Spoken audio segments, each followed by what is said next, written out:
Hello folks, this is Sullla once again, giving you a recap of the semifinals today from IEM Hannover. So today we had two semifinal matches. In the first one we had Dignitas playing against All Authority, and in the second one we had sort of the big time match that everyone wanted to see with Moscow 5 playing against Counter Logic Gaming, CLG. So just to get things out of the way right at the beginning, Dignitas was successful in defeating AAA against All Authority 2-0 in the first semifinal, and then Moscow 5 defeated CLG 2-0 in the second semifinal. So tomorrow we're going to have Dignitas and Moscow 5 for the championship of this particular event. Let me give you a little bit more info on what happened in these games. I did have a chance to watch both of the semifinal matches today, and it was only 4 games. Neither one went to the full 3 games. Each of these semifinals was a best of 3, but it ended up not mattering because both teams ended up winning 2-0 in both of the matches. So in game 1 between Dignitas and against All Authority, we had Lee Sin, Mordekaiser, Ezreal, Janna, and Shyvana being run by Dignitas against Riven, Morgana, Corki, Leona, and Mundo. So against All Authority was running Corki, Leona again, like they'd had so much success with yesterday. Anyway, in this match, against All Authority did very well early in the game.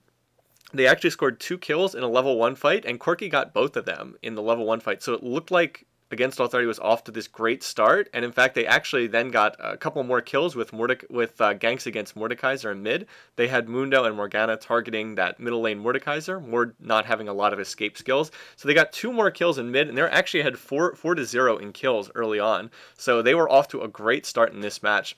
After that though, Mordekaiser was able to go to bottom lane and score a double kill that kind of got Dignitas back into things.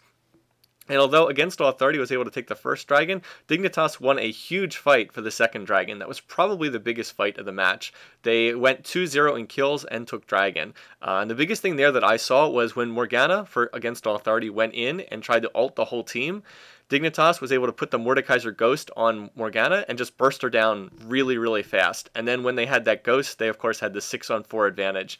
And that just seemed to swing the fight right there. Now, the match was not over. Against All Authority won another fight in mid, 3-0. They got 3 kills against no deaths, and it looked like they were going to take middle tower. But as it turned out, Ezreal and Lee Sin for Dignitas were just able to fight them off, and they're actually able to pick off 3 more kills. Even though they were like 2 against 5, they managed to get 3 kills, and they only lost Lee Sin there. So even though they were in a 2v5, they went 3 for 1. If that math makes sense, and just really great mobility on the part of both champs. Lee Sin dashing around, all this kiting action from Ezreal, so really impressive stuff right there. And that was, I guess, that was probably the most important play, the dragon fight that they won, and then the fact that they didn't lose their inhibitor even when they lost 3 deaths for none of their own. But anyway, that was really big. After that, there was another dragon fight. So in the third dragon fight, Dignitas won it 3 for 1, 3 kills against 1 death, and then they were able to go straight from dragon to baron, and that pretty much sealed this one. After that, it was just sort of the snowball was off and rolling, and Dignitas was just able to keep pushing from there to the win. They were far enough ahead that it didn't matter. Really, this one carried by Lee Sin and Ezreal. So Voyboy playing Lee Sin, I'm a Cutie Pie playing as Ezreal. Lee Sin was 6-1, Ezreal was 5-1, and it was just their mobility seemed to be something that against All Authority wasn't able to deal with. Mordekaiser had a decent game, not nearly as critical as in some of the other wins for Dignitas, but really it was Lee Sin and Ezreal that proved to be the difference.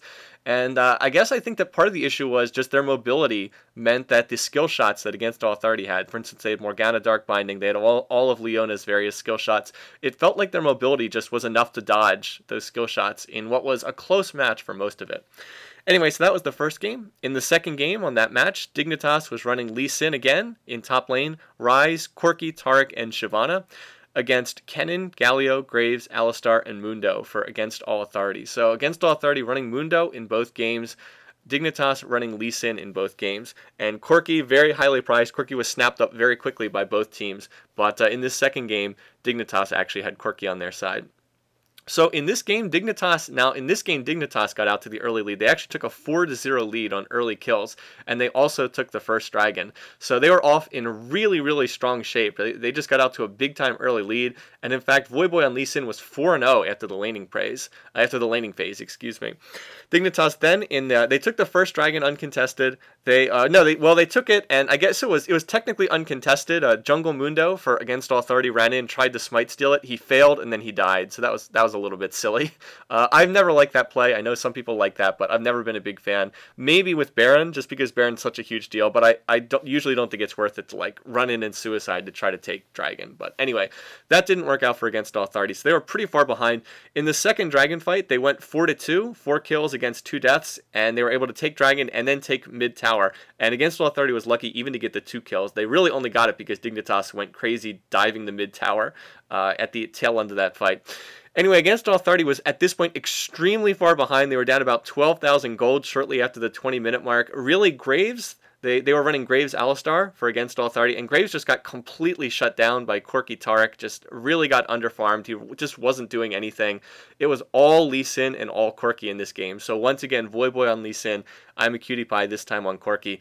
And after that, I mean, there were a couple points in time where Dignitas kind of goofed around and didn't execute fights particularly well. They suffered some silly deaths, but they were just too far ahead. And even though Against All Authority was able to, sort of hold them off for a little while, they were taking more damage to their base on each trip. And eventually, it was just too much damage to their base to come back. Anyway, Voyboy's Lee Sin was clearly the MVP of this series. Against All Authority just had no answer for him. And in particular, in that second game, Against All Authority was running Kennen in top lane, and Kennen wanted to run into the middle of the team and ult during the team fights, and Lee Sin just kicks him out of the way. I mean, just a hard counter there. Lee Sin using his ult to counter Kennen ult. So really nicely done. And really quite impressive. So the story in that match was really all about Lee Sin. He was just dominant in both matches, and Voyboy really played well in those matches. Voyboy and I'm a cutie pie really carrying quite well. I mean, the rest of the team playing solidly, but it was them more than anything else. So like I said, Dignitas defeated Against All Authority 2-0 in the first set. Then after that, they actually did switch up the schedule. Moscow 5 and CLG was supposed to be the first semifinal.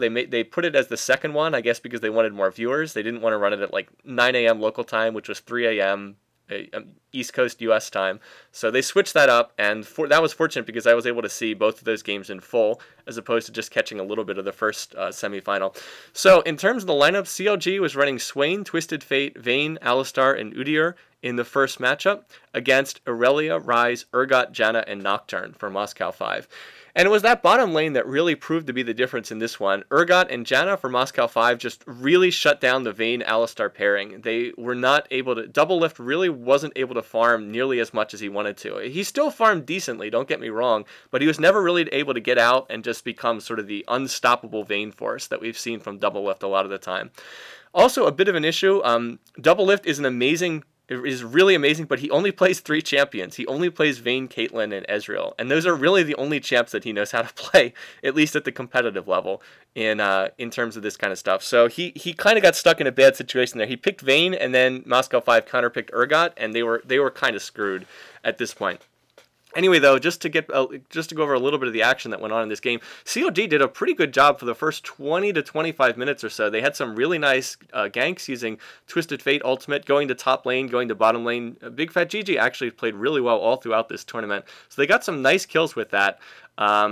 And Moscow 5 was countering by using some nice jungle Nocturne ults coming out from their jungler Diamonds. So anyway, it was pretty even for the first 20 to 25 minutes, but at that point, COG just kind of seemed to stall out in the mid game. It was like they just kind of... Hard to say, but it sort of felt like they took their foot off the gas pedal, or they just didn't quite seem to know what to do. Moscow 5 was able to take the second dragon uncontested. They were able to score a pick on Saintvicious' Udyr, which cleared an Oracle, so that was a pretty big deal. And it just kind of felt like CLG didn't really have a clear plan of where to go or what to do at this point. They just, like I said, it just felt like they weren't quite on their game, sort of in the middle portion of this game. Moscow 5 forced a Baron fight right around the 27-minute mark. They won it 4-2, 4 kills against 2 deaths. They took Baron, and that was just them recognizing that Vayne was out of position. Vayne was in bottom lane farming, and they were just able to win that fight. It was a close fight, but they were able to swing that fight. Urgot swapped. They got a nice Urgot swap on Udyr, swapped Saintvicious right into the middle of Moscow 5, burst him down. And from there on, it was just kind of a stomp at that point. Moscow 5 won the next team fight 5-3. Close, narrow win, but they did win it, and they were able to get an inhib off that. Then they followed that up with a 5-0 ace, and that was the game. In late game, COG just had no way to pierce the amount of armor on the various champions that Moscow 5 was running. They had a lot of very tanky champions. Tons of armor on Irelia, tons of armor on Ryze and Urgot, tons of armor on Nocturne, and there was no Last Whisper anywhere on CLG. I was a little surprised by that. I thought that Vayne actually would have itemized a Last Whisper because, like I said, just so much damage, or so much armor on Moscow 5. But Doublelift never picked up a Last Whisper. He went for a Quicksilver, which of course, very, very justifiable way to defend against Urgot swap. But no Last Whispers anywhere on CLG, and they just could not get through the armor on Moscow 5. So that was a game that was close for about 20 to 25 minutes. Then CLG just kind of stalled out in mid-game. Moscow 5 forced a Baron fight, won it, and then they just kind of were off and running from there. So, like I said, Moscow 5 takes the first game. Now, in the second game, with CLG needing to win, they ran Cho'Gath, Ahri, Caitlyn, Nunu, and Udyr against Vladimir, Kennen, Ashe, Janna, and Nocturne for Moscow 5. So, CLG was really running more of a push comp here, and the game was quite interesting. If you're going to watch one game from the day, I would say this was probably the most interesting one to watch, the second game between CLG and Moscow 5. Now, the reason for that is CLG was doing all kinds of lane swappings. They stuck AD and support in top lane. Moscow 5 immediately responded with their own swap. So both of the top champions, Cho'Gath and Vladimir, down in bottom lane. But this seemed to catch Moscow 5 a little bit off guard. CLG was able to catch Vlad in one of those top-bottom swaps, score first blood off of it. And CLG just had a big edge in farming all throughout the laning phase. CLG, they weren't ahead by a lot, but maybe like 1 to 2,000 global gold, but they definitely seem to get the better edge in the laning phase just because these swaps sort of had Moscow 5 a little bit off guard. And then really the key play happened around, I guess, about the 20-minute mark or so. CLG had the lanes pushed. So they pushed out the lanes, then sent 4 bottom and got a kill on Vladimir plus bottom lane tower. Then CLG sent 4 mid right after that. They managed to kill 2 members of Moscow 5. They got 2 towers in mid, the initial tower and then the second tower right behind it. Then, while that was going on, Moscow 5 had responded by pushing bottom lane, and Hotshot, who was up in top, just teleported with Cho'Gath from top to bottom, so he saved a tower in the process, and then that allowed CLG basically to get those 2 mid towers for free. Then, still on this same push, CLG caught Vlad at blue buff, they killed him, and then that allowed them to take another tower in bottom lane, and they nearly got the base tower behind that. So on one push, they got 3 kills, 3 towers, and stole the enemy blue. And at that point, CLG had just pushed into a commanding lead. They were ahead by about 4 to 5,000 global gold. They forced a Baron fight, and CLG very narrowly won it by the narrowest of margins, but they did score 4 kills against 1 death, and then just barely managed to finish off the Baron in the aftermath. The Baron actually killed saintvicious' jungle Udyr, but they were able to get the buff. Like I said, they were so low that the Baron itself killing saintvicious, but they did get 4 kills on Moscow 5 and Baron, and this game just really felt like CLG had this one in the bag. They were just pushing lanes really aggressively. They had a teleport on Hotshot to Cho'Gath. There was no teleport on Moscow 5 and just really pushing lanes. Now on that Baron push, CLG was trying to put pressure on the bottom base tower of Moscow 5. They nearly got the tower. It was down to like 300 health, and then their Baron ran out, and they decided not to continue pushing. They decided to back off, and that really felt a little strange because it felt like CLG, all they had to do was just wait for 1 or 2 more waves of minions. They were getting 1 or 2 shots on the tower with Doublelift's Caitlyn on every single minion wave. It felt like if they had just stayed there for another 20 or 30 seconds, they would have gotten that tower. They would have had a great chance to force a fight at that inhib and just really start to snowball the game. But instead, they decided to back off, decided to play more cautiously. And then when they were backing off bottom lane, Hotshot decided to burn his teleport to top lane to try and push the top tower into the base, and that just proved to be a humongous mistake. He got no damage in on the tower, and then the whole Moscow 5 team just cornered him and killed him. And like I said, it was just a very poor use of teleport. I don't know if that was Hotshot doing that or if that was a team decision. They didn't mention it in the interviews afterwards, so I have no idea, but proved to be a major mistake because with Hotshot going down, he didn't have his teleport up, so he couldn't split push. He had to re-get his feast stacks because he's playing as Cho'Gath. He lost a couple of his feast stacks, and it just seemed to throw CLG like a little bit off their game. So anyway, when the next Baron came up, once again, Hotshot was trying to split push, but he got caught out and bursted down by Moscow 5, which just a huge mistake. It cost them the second Baron, and now Moscow 5 was right back in the match. So Hotshot, unfortunately, he played quite well up to in the first half of this game, but getting caught out and bursted down twice, just huge mistakes. Poor use of teleport and then getting caught out when Baron was up, costing them the Baron, and just letting Moscow 5 right back into the game. So just a humongous, humongous mistake that really threw the game back into the favor of Moscow 5. Anyway, Hotshot was able to split push bot with his teleport up. He got a base tower, teleported into a Baron fight with well, I guess I should say the second Baron that Moscow 5 had, they didn't really do anything with. So yeah, this was a pretty long game.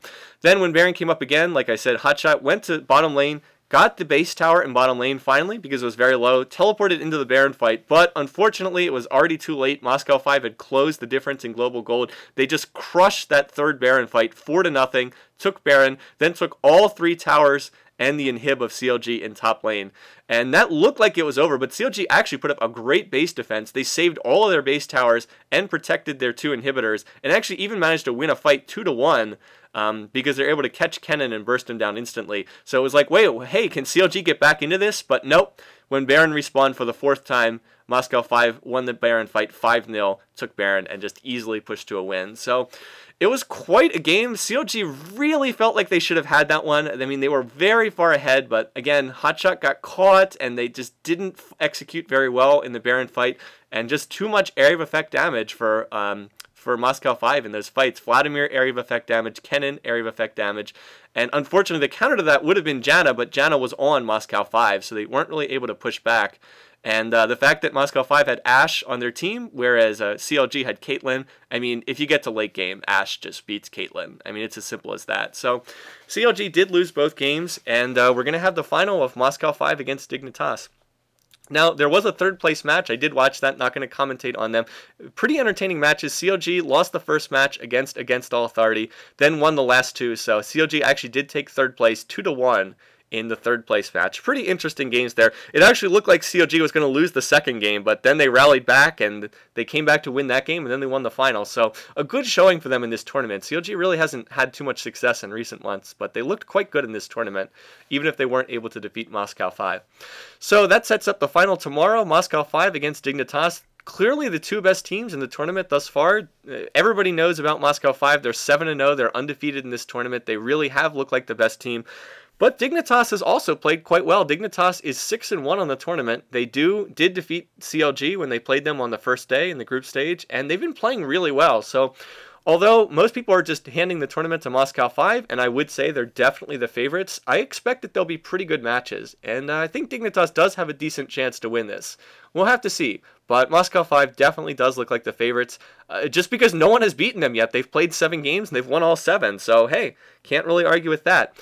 Anyway, if you have a chance, check out the finals tomorrow. They will be on Saturday. They will be at a time that's more convenient for most people, not these early morning games and obscenely ridiculous middle of the night times for people in the Americas. So anyway, hopefully people have a chance to check it out. And if not, I'll do another short summary recap of what happens in the final. So anyway, once again, thanks for watching. Thanks for listening. Hope you enjoyed this. And have another summary tomorrow for the finals at IEM Hannover.